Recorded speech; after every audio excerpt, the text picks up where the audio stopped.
సంవత్సరాల తరబడి ఎన్ని మందులు వాడినా మీ మోకాల నొప్పులు తగ్గట్లేదా? ప్రాణ పెయిన్ క్లినిక్ లో అత్యాధునిక చికిత్స. కోల్కతా డాక్టర్ ఇష్యూలో అనేక సంఘటనలు మనం చూస్తున్నాం. తాజాగా నిందితుడు ఎవరైతే ఉన్నారో అతను ముందు చంపానని, ఏం చేస్తారో చేసుకోండి, అత్యాచారం చేశానని, ఆ తర్వాత నాకు సంబంధం లేదని, ఆ తర్వాత నేను ఒక్కడనే అని, కాదు ఇంకా ఉన్నారని, ఇలా రకరకాలుగా చెప్పటం, దాని మీద లై డిటెక్టర్ టెస్ట్లకు వెళ్ళాలి అని చెప్పేసి కూడా డిసైడ్ చేశారు. అసలు లై డిటెక్టర్ టెస్ట్లు ఎప్పుడు చేస్తారు, అలాగే ఆ టెస్టుకు తర్వాత నార్కో టెస్టుకు ఏం డిఫరెన్స్ ఉంటుంది, ఇవన్నీ చెప్పేందుకు ప్రముఖ ఐపీఎస్ ఆఫీసర్, ఇప్పుడు అఫ్ కోర్స్ రిటైర్డ్ అనుకోండి, అయినా కూడా ఆయన్ని జేడి లక్ష్మీనారాయణ గారే మనందరం పిలుస్తూ ఉంటాము. సో ఆయన లైవ్ కాల్లో అందుబాటులో ఉన్నారు. ఆయన చాలా ఎఫిషియెంట్ సక్సెస్ఫుల్ ఆఫీసర్గా మనందరికీ తెలుసు. సో ఆయన ఏం చెప్తారు ఈ విషయంలో ఒక్కసారి చూద్దాం. సార్ నమస్తే అండి. నమస్కారం.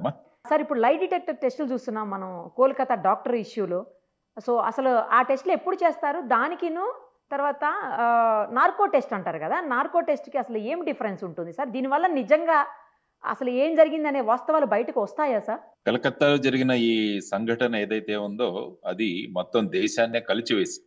ఎందుకంటే మీరు చూసుకుంటే 2012లో జరిగిన నిర్భయ కేసు కానీ, ఆ తర్వాత హైదరాబాద్ లో జరిగిన దిశ కేసు కానీ, ఆ తర్వాత ప్రస్తుతం ఉన్న ఈ కేసు దేవి కేసు అని అంటున్నారు జనరల్ గా రకరకాల పేర్లతో. సో ఈ 3 కేసులు ఏమంటే మొత్తం దేశంలో ఉన్న ప్రజల యొక్క కాన్షియస్నెస్ ఏదైతే ఉందో, తర్వాత ఈ విధమైన సంఘటనలు ఏవైతే జరుగుతున్నాయో వాటి వల్ల చాలా సభ్య సమాజం సిగ్గుతో తల వంచుకునే పరిస్థితి ఎదురైంది. అందరికి ఏం జరుగుతుంది, ఒకవైపు ఏమో మనం దూసుకు వెడుతున్నాము, ఎకానమీలో అంటున్నాం, కానీ మరి ఒకవైపు ఇటువంటి అత్యాచారాలు జరగడం అన్నది ఒక నిందనీయం.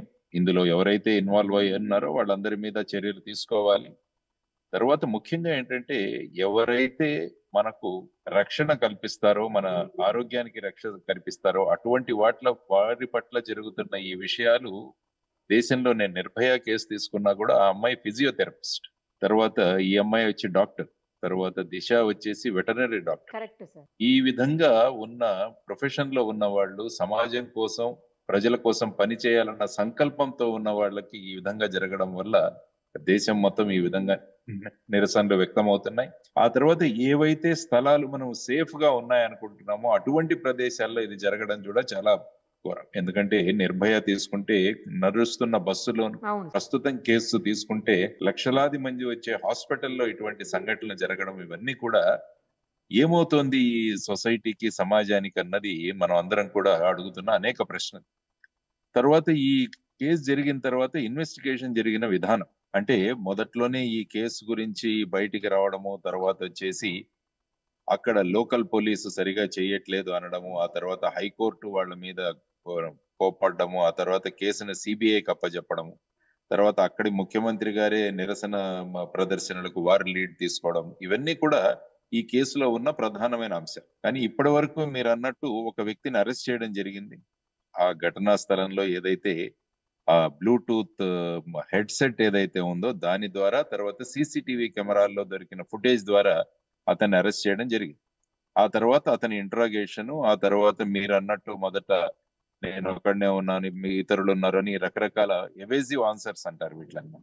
సో అటువంటి ఉన్నప్పుడు ఏమవుతుందంటే అతనిని గురించి దగ్గర నుంచి సమాచారం రాబట్టడం కోసం పోలీసుల దగ్గర ఉన్న సైంటిఫిక్ ఇన్వెస్టిగేషన్ టెక్నిక్స్ లో మీరు అన్నట్టు పాలిగ్రఫీ అంటాము, దాన్నే సాధారణ భాషలో లై డిటెక్షన్ టెస్ట్ అంటాము.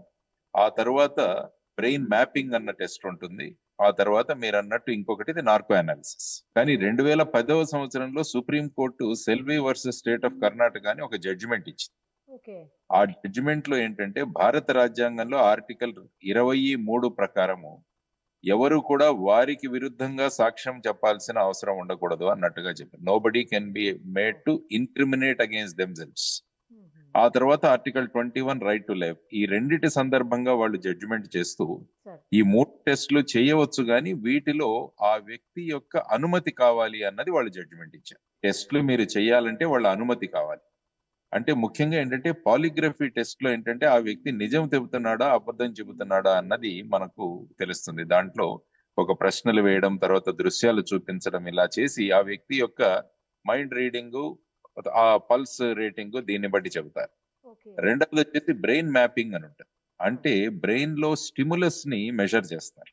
తర్వాత మూడవది వచ్చేసి నార్కో అనాలిసిస్. అంటే ఏం చేస్తారంటే ఆ వ్యక్తికి అంటే ఒక మత్తు మందులాగా అండర్ కంట్రోల్ ఇస్తూ ఆ వ్యక్తిని ట్రాన్స్ లో వెళ్ళేటట్టు చేసి ఆ సందర్భంగా అతని దగ్గర నుంచి మనం సమాచారం రాబట్టడానికి ప్రయత్నిస్తాం. ఎందుకంటే ఒక వ్యక్తి రకరకాలుగా సమాధానాలు చెబుతున్నప్పుడు ఆ వ్యక్తిని ఒక కన్క్లూజివ్ సైడ్ గా తీసుకురావచ్చే సందర్భంలో ఈ విధమైన టెస్టులు మనం ఉపయోగిస్తున్నాం. కాబట్టి అక్కడ కోర్టు పర్మిషన్ తో ఈ టెస్టులు కండక్ట్ చేస్తున్నారని చెప్పారు. ఆ తర్వాత నా దృష్టిలో ఈవెన్ నార్కో అనాలిసిస్ కూడా చేయాలి ఈ కేసులో ఖచ్చితంగా. ఎందుకంటే నిజాలు రాబట్టాలి, దీని వెనకాల ఎవరున్నారని తెలియాలి.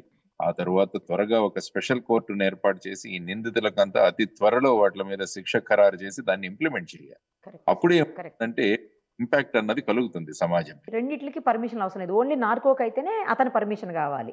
లేదమ్మా, మూడిటికి కావాలి ఏ టెస్టులు, ఈ అన్ని టెస్టులు చేయడానికి. ఎందుకంటే ఈ సందర్భంగా అతని విరుద్ధంగా అతను మాట్లాడడానికి, అతని విరుద్ధంగా అతను సాక్ష్యం ఇవ్వడానికి మనం ప్రేరేపిస్తాం.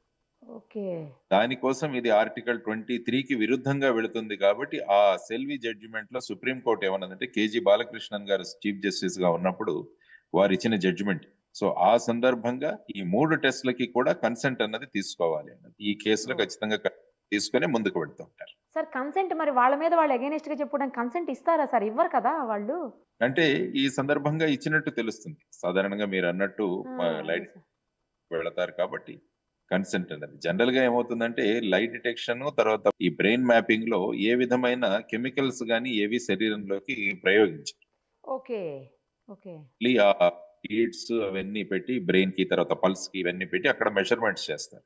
అదే నార్కో అయితే ఏమవుతుందంటే వారికి డ్రగ్ ఇండ్యూస్ చేస్తారు. అంటే బాడీలో డ్రగ్ ఇండ్యూస్ చేసి అతన్ని సెమీ కాన్షియస్ స్టేట్ లో తీసుకువెళ్లి అతని చేత విషయాలు చెప్పించడానికి మనం ప్రయత్నం చేస్తాం.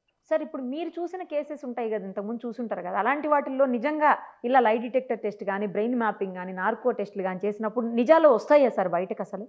ఒక టెర్రరిస్ట్ కేసులో మేము చేసాం. నేను బాంబేలో దీంట్లో యాంటీ టెర్రరిస్ట్ వాళ్ళలో ఉన్నప్పుడు ఎల్ఈటి లష్కర్ ఈ తైబా మాడ్యూల్ పట్టుకున్నాం. అందులో ఈయన వ్యక్తి ఎవరైతే కశ్మీర్ టెర్రరిస్ట్ తో లింక్ పెట్టుకుని అతను వచ్చి ఇక్కడి లోకల్ ఔరంగాబాద్ ఈ ప్రాంతంలో ఉన్న టెర్రరిస్ట్ ట్రైనింగ్ ఇస్తున్నాడో యంగ్స్టర్స్ కి, ఆ వ్యక్తి దొరికి అతను కూడా ఇంట్రాగేషన్ టైంలో అనేక విషయాలు చెప్పలేదు. సో సందర్భంగా అతన్ని నార్కో అనాలిసిస్ చేశాము గుజరాత్ ఫోరెన్సిక్ సైన్స్ ల్యాబ్ లో పర్మిషన్స్ అవి తీసుకొని.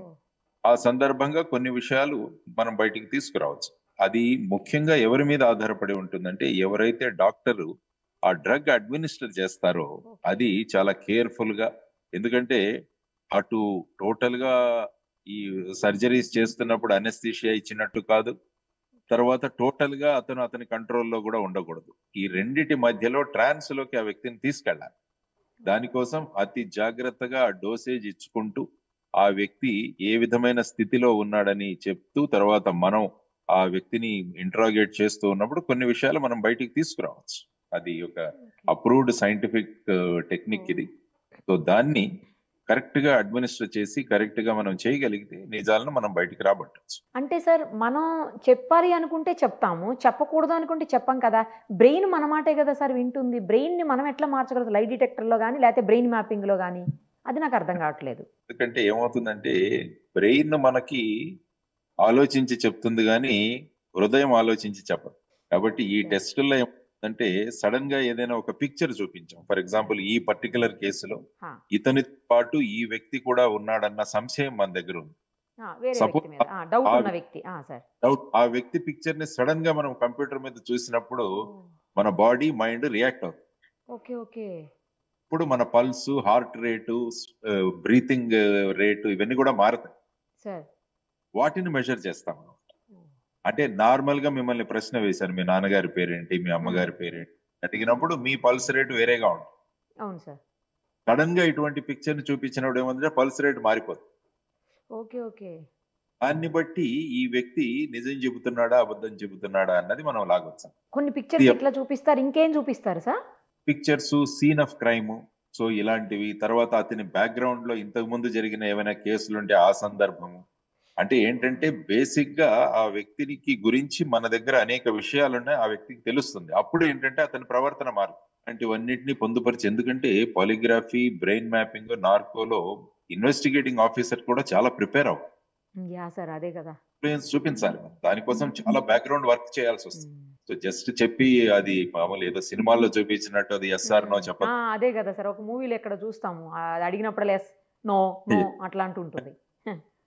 రకాల చాలా హోంవర్క్ చేయాలి ఇన్వెస్టిగేటింగ్ ఆఫీసర్. అప్పుడే నిజానిజాలు, ఆ వ్యక్తి నిజం చెబుతున్నాడా లేకుంటే ఆ వ్యక్తికి తెలిసిన విషయాలు దాచుతున్నాడా అన్నది కూడా మనకు తెలుసు. అది కూడా తెలుస్తుందా సార్? ఓకే, అంతే కదా. ఎందుకంటే అది అడిగినప్పుడు మళ్ళీ నాకు తెలియదు అంటాడు, అది చూపించినప్పుడు అతని పల్స్ రేటు వీటిలో మార్పు రావచ్చు, కానీ అతను ఏంటంటే డినై చేస్తాడు, ఇతను నాకు తెలియదు అని చెప్పి. ఫర్ ఎగ్జాంపుల్ అప్పుడు ఏమవుతుందంటే ఇతనికి తెలుసు కానీ నిజం చెప్పట్లేదు అన్నది మనం కన్క్లూడ్ అవ్వచ్చు. ఈ టెస్ట్లు ముందుకు నడుస్తాయి. ఓకే. అంటే సార్ ఇప్పుడు టెక్నికల్గా అంతా రెడీ చేసుకొని మెడికల్ పరంగా కూడా అన్ని రెడీగా పెట్టుకున్న తర్వాత నీ టెస్ట్ చేస్తారు, అంతే కదా? అక్కడ తెలుస్తుంది మనకి. ఎందుకంటే బ్రెయిన్ పాలిగ్రఫీలో కూడా ఏ క్వశ్చన్లు అడగాలి, ఏవి చూపించాలనేవి కూడా మనం చేసుకుని అన్ని సిద్ధం చేసుకొని మనం రావాలి. సైకాలజిస్టులు కూడా ఉంటారు వాళ్ళతో పాటు, ఇన్వెస్టిగేట్ ఉంటారు. సో ఆ తర్వాత ఇప్పుడు నార్కోకు వెళితే బేసిక్ గా డాక్టర్స్ కూడా ఉంటారు, అనెస్థెటిస్ట్. ఒక హాఫ్ డే పట్టేస్తుందేమో సార్ ఈ కార్యక్రమం మొత్తానికి అసలు. ఒక్కొక్కసారి వాళ్ళు రియాక్ట్ అవ్వరు, దానికోసం మళ్ళీ నెక్స్ట్ డే చేయాల్సి వస్తుంది. అది ఒక పెద్ద ప్రాసెస్. సార్ ఇప్పుడు ఇది ప్రూవ్ అయిపోతే ఎంత శిక్ష పడే అవకాశం ఉంటుంది సార్? అదొక్కటి చెప్పండి ఫైనల్ గా. ఇందులో ఏంటంటే యాక్చువల్ గా మొన్న కొత్తగా వచ్చిన శిక్ష బిఎన్ఎస్ ఏదైతే ఉందో భారతీయ న్యాయ సంహితలో, ఇందులో ఫిట్ కేస్ ఫర్ డెత్, మరణశిక్ష విధించే స్థాయికి వెళ్ళాలి. ఎందుకంటే ఈ కేస్ ఆఫ్ అంటే ఇందులో ప్రస్తుతం జరుగుతున్న విషయాలు, గ్యాంగ్ రేప్ కేసు, తర్వాత ఇంకా ఎంతో మంది ఇన్వాల్వ్ ఉన్నారు. తర్వాత మెయిన్ కారణాలు ఏంటన్నవి కూడా రకరకాలుగా వస్తున్నాయి. అంటే ఈ అమ్మాయికి ఆ హాస్పిటల్లో జరుగుతున్న అనేక విషయాలు తెలుసు, అక్కడ జరుగుతున్న రెగ్యులారిటీస్ తెలుసు అని ఒక యాంగిల్లో కూడా అలా మాట్లాడుతున్నారు. మీడియాలో చాలా విషయాలు వస్తున్నాయి మీడియా, కానీ బేసిక్ గా ఫైనల్ గా ఇన్వెస్టిగేటింగ్ ఆఫీసర్స్ ఇన్వెస్టిగేట్ చేసి ఏ విషయాలు కోర్టుకు తీసుకువెళ్తారో దాని మీద శిక్ష ఆధారపడి. ఇన్వెస్టిగేటింగ్ ఆఫీసర్స్ కూడా it's challenging case. Correct sir. కొంచెం కాకపోతే సత్వరం జరిగితే బాగుంటుంది, ఫాస్ట్ గా. ఫాస్ట్ దీంట్లో మనము డీటెయిల్స్ ను మిస్ అవ్వకూడదు, అది కూడా చాలా ఇంపార్టెంట్. ఇటుగా కోర్టు ముందు అనేక సాక్ష్యాలను మనం ప్రొడ్యూస్ చేయాలి. కోర్టు ఎప్పుడు కూడా మన అభిప్రాయాల మీద కోర్టు ముందుకు వెళ్ళదు. కోర్టు ఎప్పుడు కూడా సాక్ష్యాధారాల మీదే ముందుకు వెళుతుంది శిక్ష నిర్ధారించడంలో. కాబట్టి ఇన్వెస్టిగేటింగ్ ఆఫీసర్స్ కూడా చాలా జాగ్రత్తగా ఈ విషయాలన్నింటినీ కూడా పొందుపరిచి ముందుకు తీసుకువెళ్లాల్సిన అవసరం ఉంది. Thank you sir, thank you so much. మీరు ఒక ఇంపార్టెంట్ ప్రోగ్రామ్ మీద వేరే ఊరికి వెళ్తున్నారు, అయినా నేను రిక్వెస్ట్ చేయగానే మీరు కారు మధ్యలో ఆపి మాట్లాడుతున్నారు సార్, సైడ్కి ఆపి. Thank you sir, thank you so much. ఎందుకంటే ఇది ఒక ఇంపార్టెంట్ కేసు కాబట్టి మీలాంటి వాళ్ళు చెప్తే దానికి వ్యాలిడిటీ ఎక్కువ ఉంటుంది కాబట్టి ఆ వాల్యూ యాడ్ చేయడం కోసం నేను మిమ్మల్ని అడిగాను. మీరు కాదనుకుని ఇచ్చినందుకు thank you so much sir. నమస్కారం. సుమన్ టీవీలో మీ పర్సనల్ అండ్ బిజినెస్ ప్రమోషన్స్ కోసం కింది నెంబర్కి కాంటాక్ట్ చేయండి.